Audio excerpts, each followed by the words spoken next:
Good morning or evening. Hope you're doing well. Let's take a little crack at the mechanics of overcoming fear.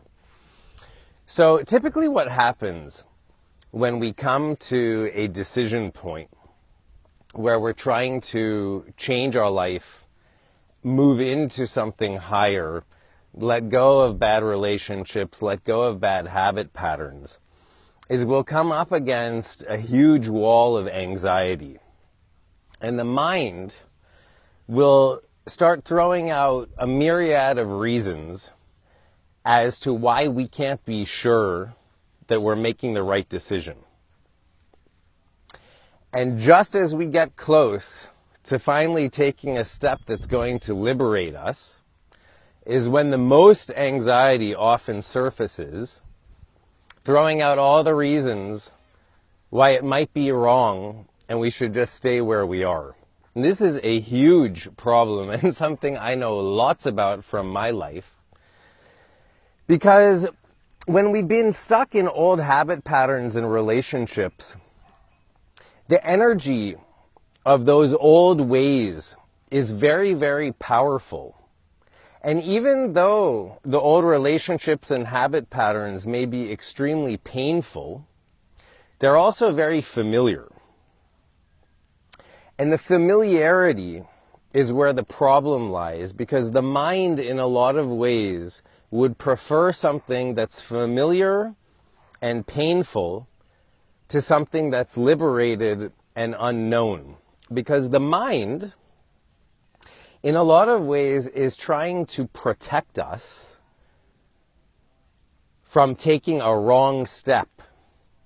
But that's crazy that we would rather stay in something that's knowingly painful and self-destructive rather than take a chance at liberation.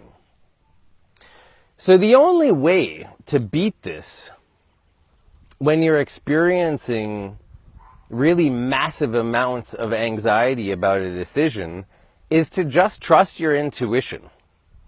You've got to come to a place where you're okay to make the decision without certainty.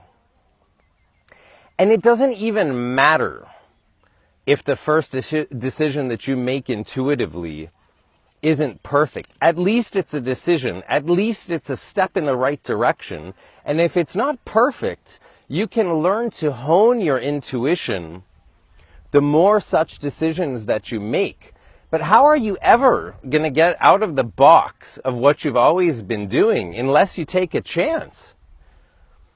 And of course, when we're about to make that decision, there will be lots of people around us who come with all the fear and all the limitations of their own life and make it very clear to us that we might be making a mistake.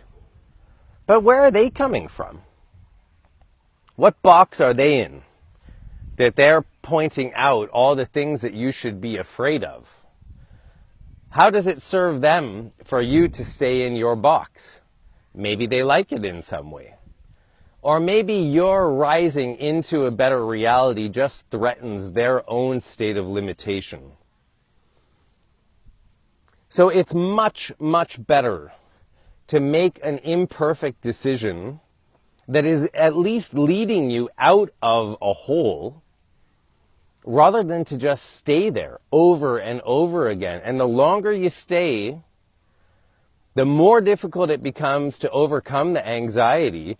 And even a small decision can end up looking like a mountain because we've spent so much time analyzing it.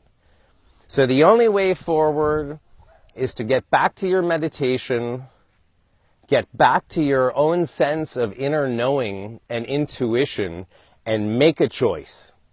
And if it's not great, then you do better on the next one, and you just keep going with a relentless pursuit of your highest reality and an unwillingness to deal with other people telling you that you're going to fail or that it's the wrong move.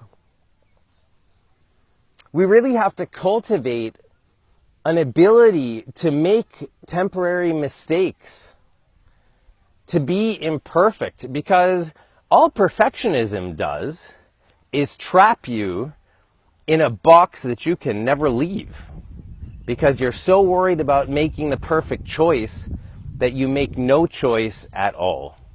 And that really, really sucks.